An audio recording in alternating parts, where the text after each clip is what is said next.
Hello dear investor, आप सभी का स्वागत है स्टॉक मार्केट स्टूडियो में। दोस्तों, आज हम जिस कंपनी का एनालिसिस करने जा रहे हैं उससे पहले इस कंपनी का हम बिजनेस एनालिसिस कर लेते हैं कि कंपनी क्या बिजनेस करती है। दोस्तों, हम जिस कंपनी का एनालिसिस कर रहे हैं उस कंपनी का नाम है अल्काइल अमाइंस केमिकल्स लिमिटेड, जो कंपनी 1979 में स्टार्ट हुई थी। ये प्रोडक्ट्स जो कंपनी ऑफर करी है जिस इंडस्ट्रीज़ को, वो इंडस्ट्रीज इंक्लूड है agrochemicals, pharmaceuticals, dyes and textiles, mining, rubber chemicals, petrochemicals, foundry chemicals, surfactants, electronics, nutrition. बहुत सारी इंडस्ट्रीज है जिसमें इस कंपनी की प्रोडक्ट यूज़ हो रही है। दोस्तों, ये जो कंपनी है स्पेशलिटी केमिकल्स में इन्वॉल्व है और स्पेशलिटी केमिकल्स का मैन्युफैक्चरिंग करती है। दोस्तों, ये सिर्फ ना कंपनी इंडिया में प्रोडक्ट सर्व कर रही है बल्कि उसका पूरा ग्लोबल प्रेजेंस है। पूरे वर्ल्ड में वो कंपनी उसका प्रोडक्ट ऑफर कर रही है और वहाँ से बिजनेस ला रही है। इसका अगर हम ओवरव्यू की बात करें तो इस company leading manufacturer of aliphatic amine derivatives and specialty chemicals में लीडिंग मैन्युफैक्चरर है। और उसकी प्रोडक्ट्स की अगर बात करें तो company offer over 100 products based on their key technology strengths.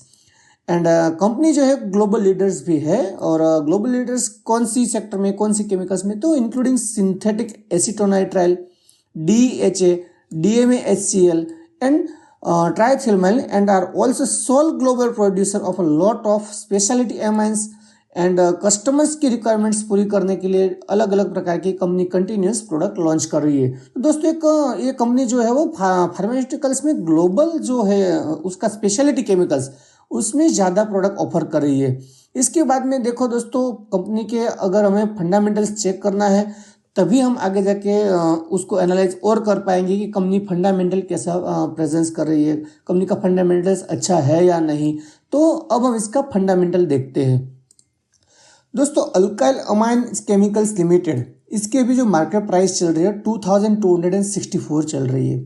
इसका मार्केट कैपिटलाइजेशन है वो 11,575 करोड़ का है। और BSE और NSE दोनों एक्सचेंज पर लिस्टेड है, मतलब उसमें लिक्विडिटी है कंपनी में। और एक मिड कैप कंपनी है जिस 11,575 करोड़ का मार्केट कैप है।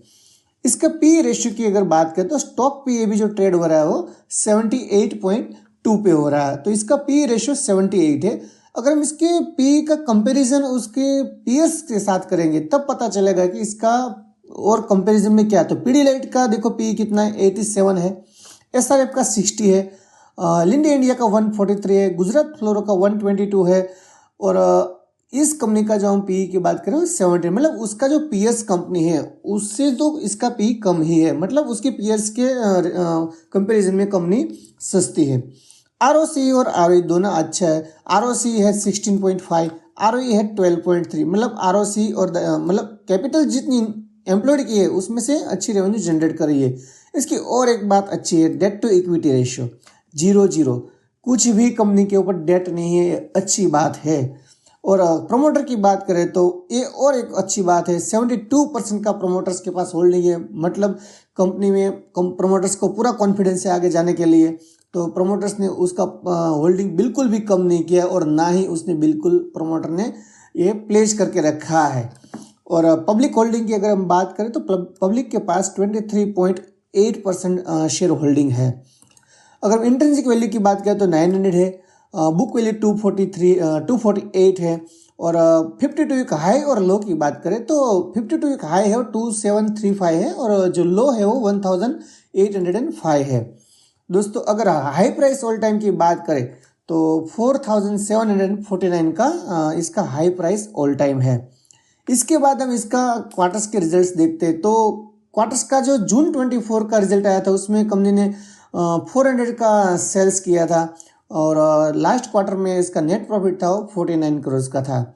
अगर पूरे साल का हम बैलेंस शीट और प्रॉफिट एंड लॉस चेक करें तो मार्च 2013 में कंपनी का जो सेल्स था वो 366 करोड़ का था वो धीरे धीरे बढ़ के अभी हो रहा है मार्च 2024 में कंपनी का जो टोटल सेल्स है वो 1441 करोड़ है और ऑपरेटिंग प्रॉफिट जो है वो 257 है। इसका ऑपरेटिंग प्रॉफिट मार्जिन जो है 17% है।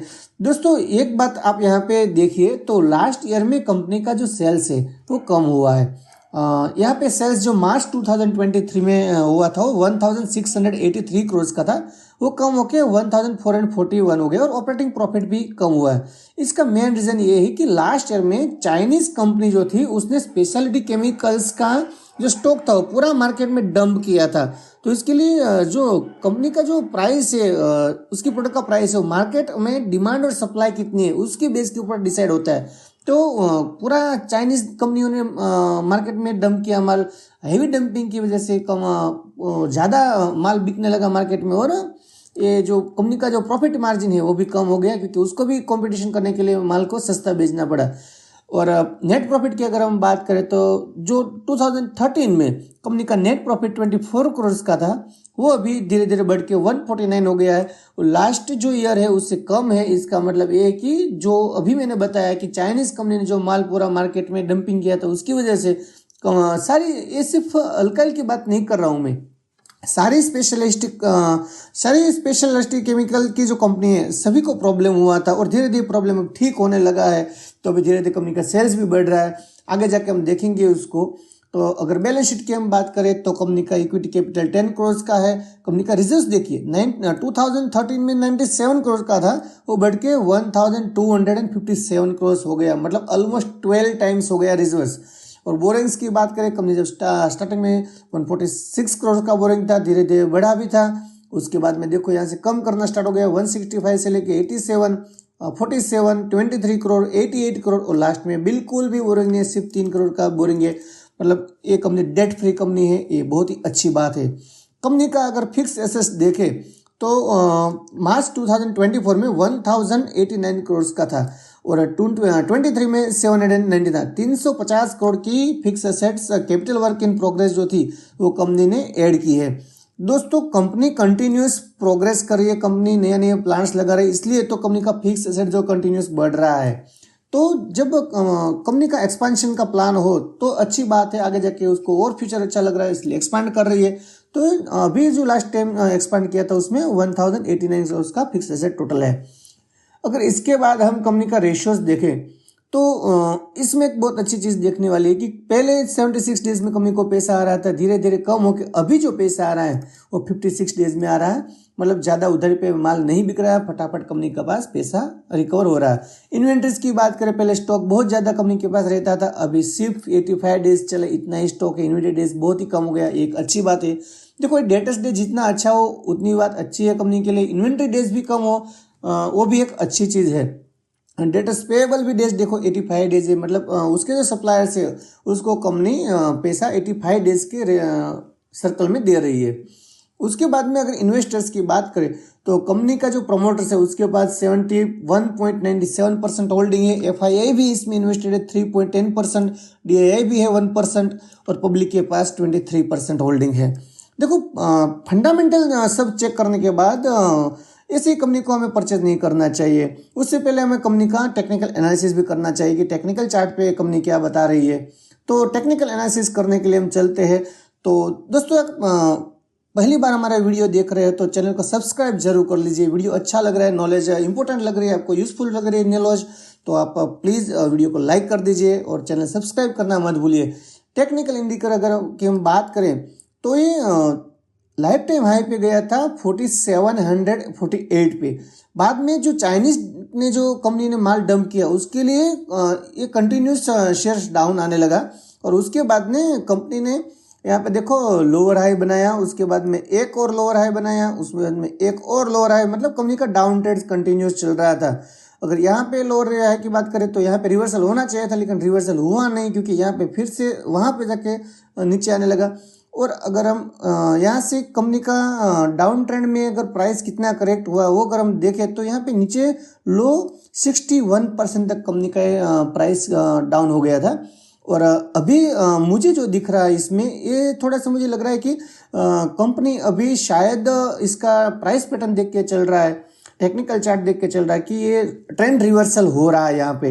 अब देखिए यहाँ पे जो लेवल था ये कंपनी ने अभी ब्रेक किया है और वॉल्यूम के साथ ब्रेक किया है। अब देखिए इसका वॉल्यूम भी बढ़ा है, वॉल्यूम के साथ यहाँ पे ब्रेक किया है, मतलब ट्रेंड रिवर्सल होने वाला है। अगर अच्छी डिमांड आती है कंपनी की प्रोडक्ट्स में शॉर्ट टाइम के अंदर तो ट्रेंड रिवर्सल होकर ऊपर जाने में कंपनी को ज़्यादा देर नहीं लगेगी।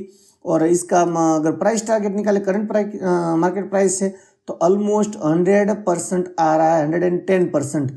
दोस्तों अगर ये हमें 2 साल भी लग जाए या फिर 1 साल भी लग जाए तो 1 साल में डबल कहाँ मिलना है। और ऐसी फंडामेंटली स्ट्रॉन्ग कंपनी है, कंपनी के पास कुछ भी डेट नहीं है, ROE अच्छा है, मिड कैप कंपनी है। तो जैसे जैसे ये ट्रेंड रिवर्सल होगा तो यहाँ से यहाँ जाने में कंपनी को ज़्यादा टाइम नहीं लगेगा। दोस्तों आप अपने हिसाब से रिसर्च कीजिए, फिर इन्वेस्ट कीजिए। मेरा सब काम है यहाँ पे सीखना और सिखाना, तो जुड़े रहिए हमारे साथ। आप सबका बहुत बहुत धन्यवाद।